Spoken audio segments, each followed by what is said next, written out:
From the cross to the throne, from death into life, he went for his own. All power in earth, all power above is given to him for the flock of his love. Only believe, only believe. Que a graça, a paz e a misericórdia de nosso Senhor Jesus Cristo esteja em cada coração. Deus os abençoe. Estamos juntos mais uma vez nesta programação do Lendo, Meditando e Orando. Programação que vai ao ar todos os dias, neste mesmo horário, nesta mesma emissora. E hoje entraremos no capítulo 9, depois de uma revisão do capítulo 8, fizemos uma revisão completa do capítulo 8, porque era necessário para que possamos entrar aqui no capítulo 9. Hoje vamos fazer uma introdução ao capítulo 9. Já vimos o capítulo 7, o capítulo 8. Se você ainda não teve a oportunidade de ouvir a nossa programação diária, que é uma meditação bíblica através dos olhos revelados do profeta de Deus para esta era, eu te convido. Basta você entrar aí no nosso canal na internet, @Tabernáculo da Fé, SAA, e você poderá também acompanhar juntamente conosco esta meditação diária. E nós vimos no capítulo 8, um capítulo muito abençoado, e ele finalizou Romanos 8, 38 e 39, dizendo que nada pode nos separar do amor de Deus. Isso mesmo, o diabo muitas vezes ele pode fazer uma armadilha, sim, ele pode armar uma armadilha, ele pode tentar fazer alguma coisa contra nós, mas nada afasta o amor de Deus por nós. É isso que eu quero que você leve dentro do seu coração, que nada pode afastar o amor de Deus por nós. Basta você permanecer firme na palavra, basta você simplesmente ficar quieto, deixar que Deus possa fazer por você e, principalmente, você se render a si mesmo a Ele.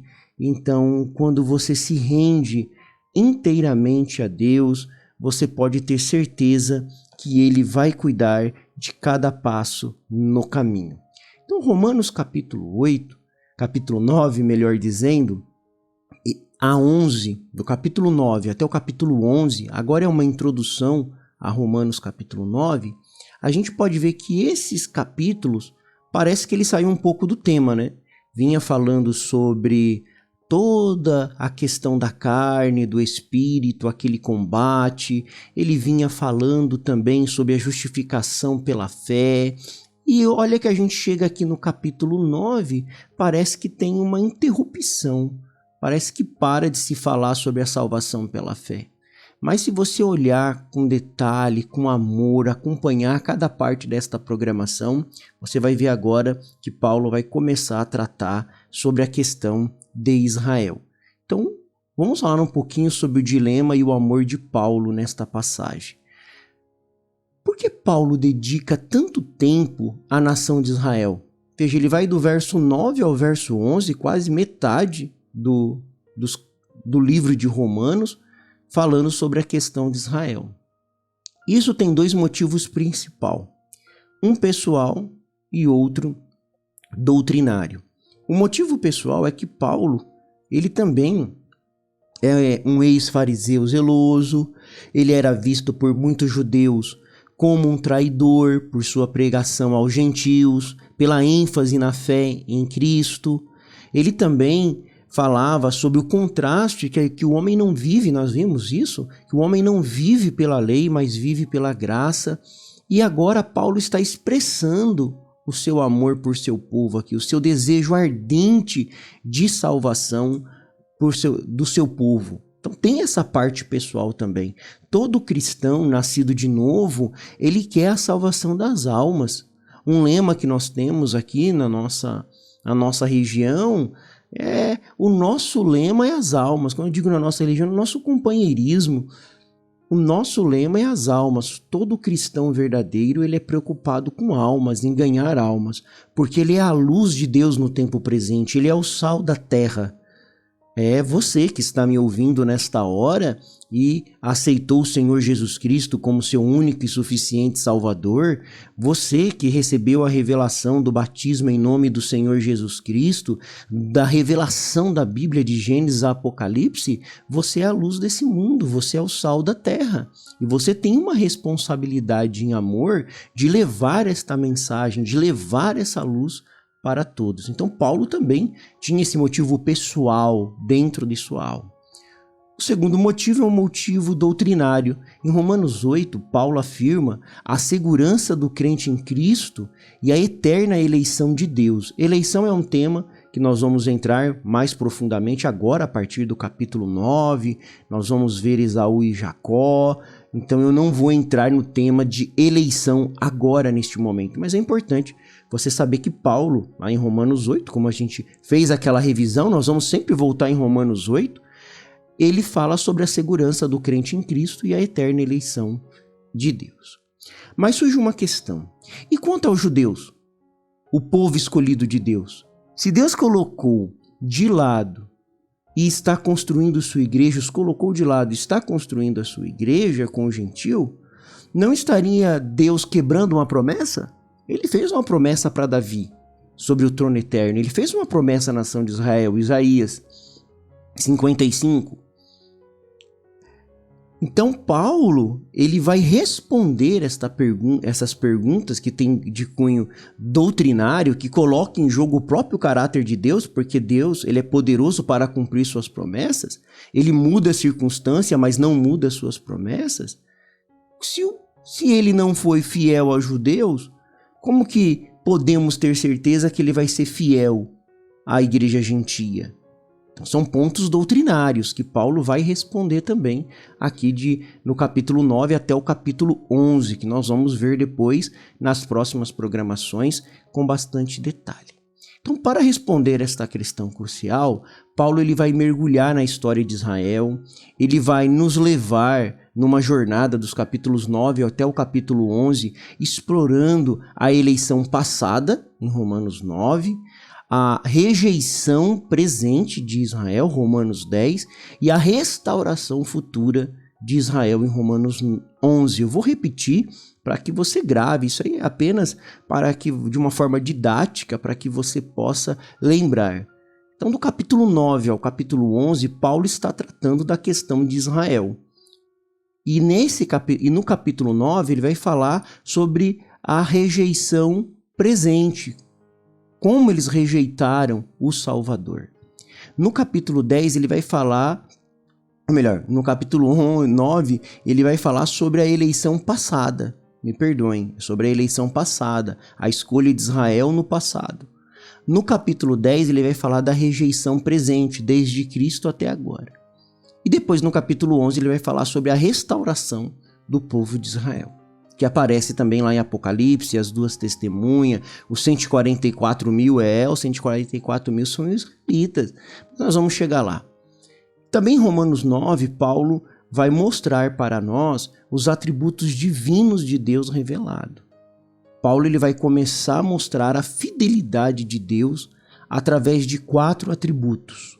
Então ele vai falar da fidelidade de Deus, do versículo 1 ao versículo 13 de Romanos 9, que Deus cumpriu sua promessa com Abraão e Isaac, escolhendo seus descendentes de forma especial e para um propósito especial.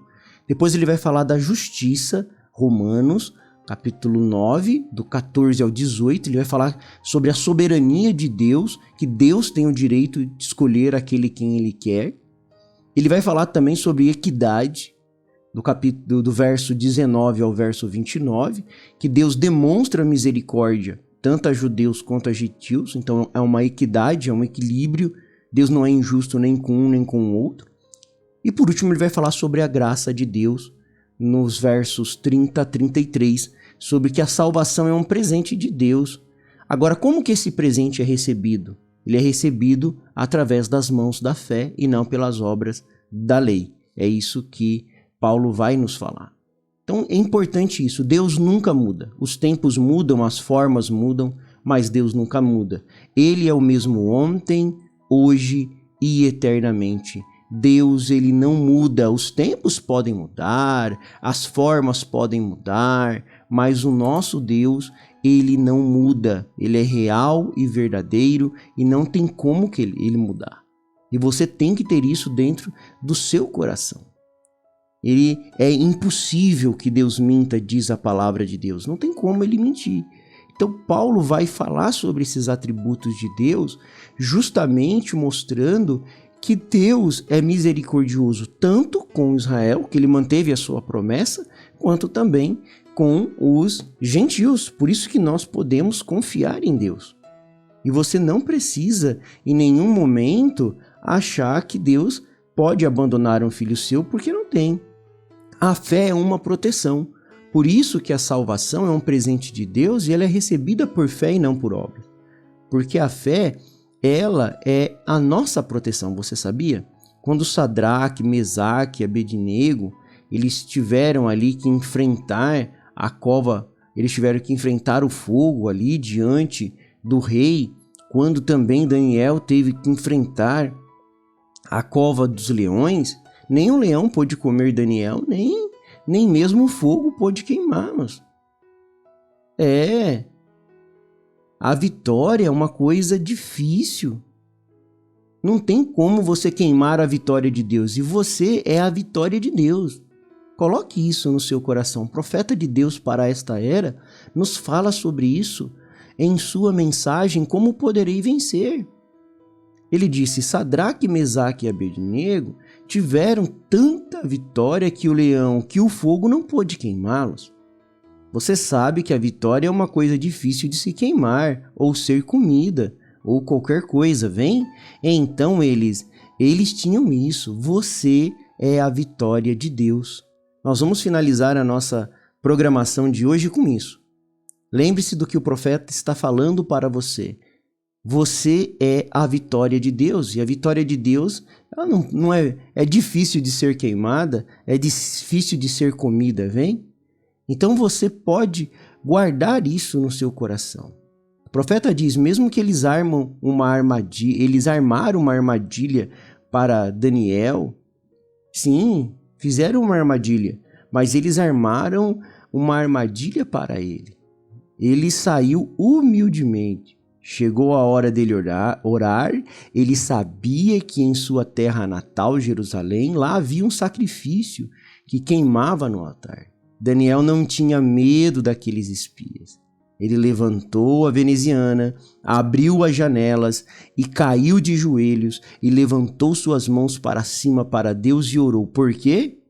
Vivo ou morto, ele tinha a vitória e sabia que Deus era fiel para manter as suas promessas. E nós vamos terminar com isso. Saiba que você é a vitória de Deus e Deus é fiel para manter as suas promessas. O Senhor é a força da nossa vida. O Senhor nos livra dos males deste dia e nos guarde para a hora da sua aparição. Eu sou feliz com Jesus. Deus o abençoe, Deus os guarde e até a próxima programação, se Deus assim nos permitir.